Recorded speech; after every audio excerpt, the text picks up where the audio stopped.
Level 0 is the applicant. Medical questions asked twice. Forms signed in ink that feels too permanent for how uncertain you still are. A recruiter telling you the Space Force is the future. And you nod while privately wondering what future looks like when your first stop is still a government hallway and a waiting room. Your friends ask if you're going to space.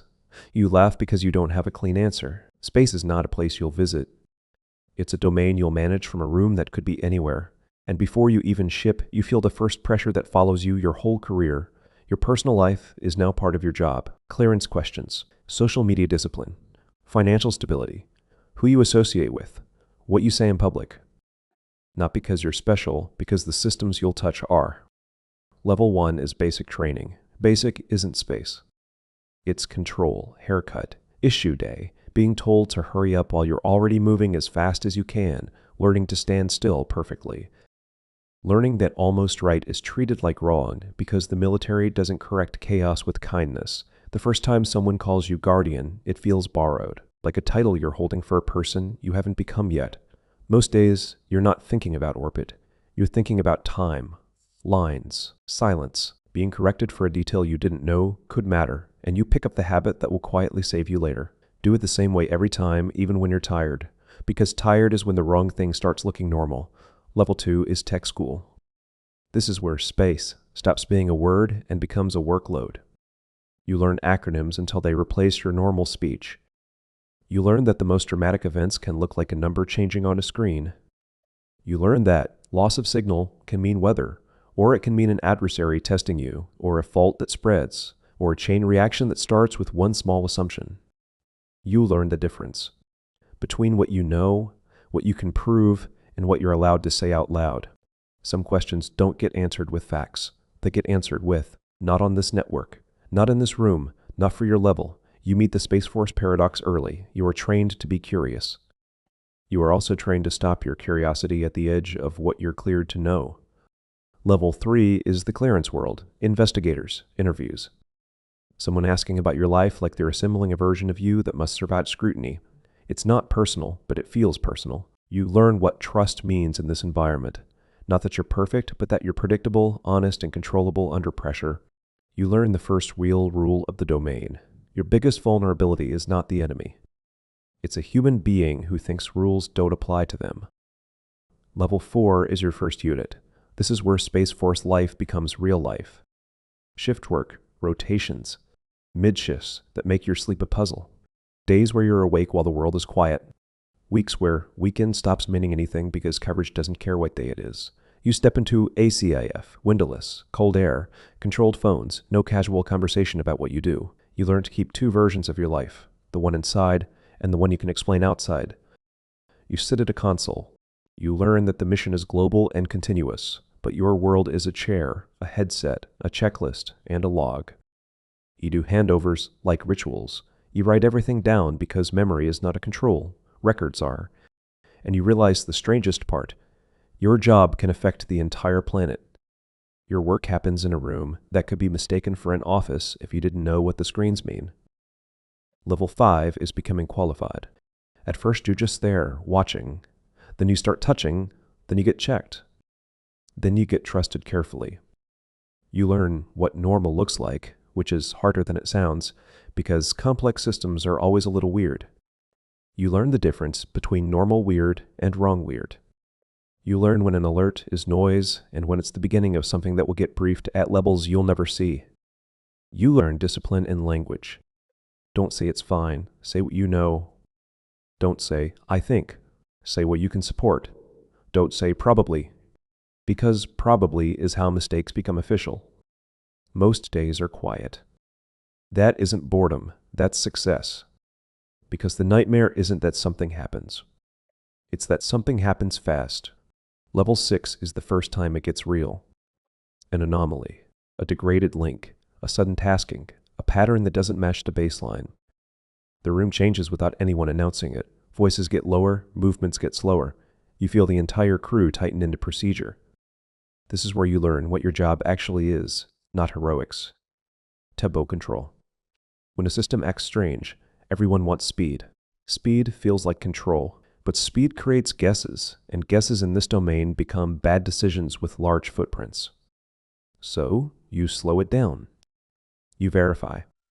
You cross-check. You document. You escalate cleanly.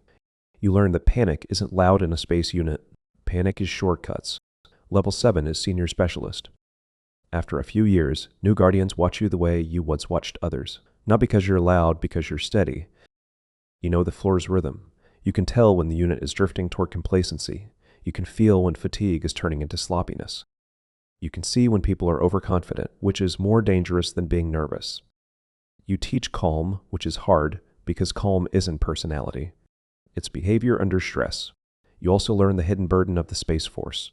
When you do it right, nobody outside the building knows you did anything at all. Your victories are invisible. Your mistakes become briefed. Level 8 is Sergeant. Now you're still technical, but you're also responsible for people. You do evaluations. You manage training. You build schedules. You handle discipline. You handle burnout. You handle the real issues that show up in a high-clearance, high-tempo environment. Money problems, relationship problems, alcohol problems, sleep problems. The slow grind of being always on, while being unable to talk about why. You become the buffer. Pressure comes down from above. Problems come up from below. You translate both directions so the mission doesn't crush the humans, and the humans don't compromise the mission. You learn another quiet truth. Most operational failures start as human failures. Fatigue, communication drift, complacency, everybody thinking somebody else has it. So you obsess over handovers and standards, not because you love rules, but because rules keep tired people from guessing. Level 9 is Technical Sergeant. Now you're expected to keep the machine running when it's undermanned, overtasked, and always being watched by someone higher. You run training pipelines, you manage certifications, you enforce clean reporting. You plan drills that simulate the worst day, because if you wait for the worst day to practice, you won't be practicing. You'll be reacting. You start thinking in resilience instead of perfection, redundancy, recovery, degraded operations, contested environments. What happens when the normal way fails? You learn the enemy doesn't need explosions to hurt you. They just need doubt, make you chase ghosts, make you waste time, make you mistrust data, make you turn a quiet shift into a chain of small errors. Level 10 is Master Sergeant. By now, you've stopped romanticizing everything. You coordinate across ops, cyber, intel, engineering, and leadership. You learn that the hardest part isn't the technology. It's alignment. Different teams speak different languages. Mission, risk, policy, classification, and you're expected to turn that into one plan at 300 with no drama. You also become a protector of tempo. You fight burnout the way others fight adversaries, early, consistently, and without expecting praise. Level 11 is Senior Master Sergeant in Chief. Now you are culture. You are the memory of what happens when standards slip. You can spot trouble before it becomes an incident. You say, slow down in rooms where everyone is trying to look fast. You say, we're not ready in professional language, even when it's unpopular. You sit in meetings and explain the deck plate truth, what the mission can actually support, what the schedule is doing to people, what risk is being created by pretending humans are infinite. You also learn the loneliest rule of senior enlisted life. When everything works, nobody notices you. When anything fails, everyone remembers you. Level 12 is Commissioning Second Lieutenant. If you go officer, the shock is immediate. You have authority before you have weight. You walk into rooms where people expect you to sound certain, even when you're new enough to be wrong in ways you don't know exist yet. Your best weapon isn't confidence, it's listening, especially to NCOs and specialists who understand the floor, the systems, the failure modes, and the difference between a clean slide and messy reality. You learn your face is part of the mission. People look at you to decide how scared they're allowed to be. So you learn to be calm without being dismissive, and serious without being theatrical. Level 13 is Captain and Major. Now, space power becomes calendars, budgets, and constraints. Manning, training throughput, readiness metrics, acquisition timelines that move slower than Tourette's, upgrades that require downtime you don't want to give, policy that limits what you can say and where you can say it. You brief commanders who want clean answers, and you deliver the cleanest truth you can without lying. You learn to translate technical reality into decisions that fit into a time slot. You also learn the Space Force is young in a very real way. You are building the airplane while flying it. Doctrine evolves. Missions expand. The adversary adapts. The technology changes. and you still have to deliver effects every day like nothing is under construction. Level 14 is Lieutenant Colonel and Colonel. Command. Now you manage risk across entire squadrons and groups, people, systems, partnerships. You coordinate with joint forces, allies, agencies, each with different rules and different appetites for risk. You live inside constraints, classification, political reality, public messaging, limited resources, and a domain that doesn't pause because someone is tired. Leadership at this level isn't about being right. It's about being responsible when certainty isn't available. You choose priorities that disappoint someone no matter what. And you carry the consequences without letting them harden you into someone who forgets the humans under the mission. Level 15 is General Officer. At the top, the job becomes deterrence and posture. Alliances, long-term capability, architecture decisions that shape decades, programs that won't mature for years, threats that evolve faster than procurement. You brief national leaders who want certainty, and you give them probabilities. You live in second and third order effects.